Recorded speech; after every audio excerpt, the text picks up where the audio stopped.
Good afternoon. This is Keith Brown with Commodity Consulting with some commodity commentary for Wednesday.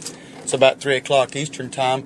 The markets were waiting on the announcement by the Federal Reserve as to whether they were going to reduce or taper the buying of U.S. debt. You know, for months and months, or for a couple of 3 years now, the Federal Reserve has been buying up U.S. debt at the rate of $85 billion a month, and adding that to their balance sheets to keep the interest rates low and to keep the system primed. And so now that the economy, I guess, in their minds has at least stabilized, there was a lot of talk that they would begin to taper, reduce those, maybe $5–10 billion. But in a surprise move today, the Federal Reserve left that unchanged. They didn't reduce the amount of debt they were going to buy, and so that did suggest a continuation of this easy money policy, and the markets rallied on that.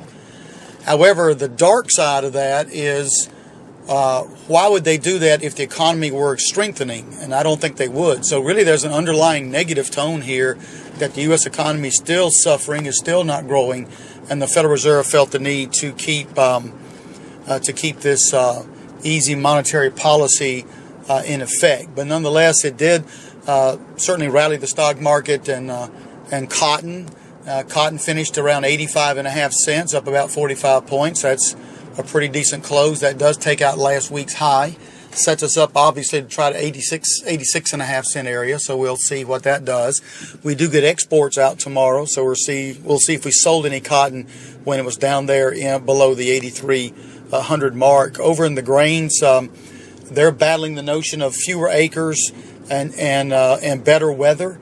Of course, we're going to have a record crop of corn, just it won't be as record as people thought, is what the market's telling us. And that's true for beans as well. There's good bean demand beneath the market. And we continue to watch some trouble develop in South America. You know, as we harvest in this country, South America is beginning to plant in the southern hemisphere. So they've been running into some dry weather down there, so that's something to be keen about and to watch for.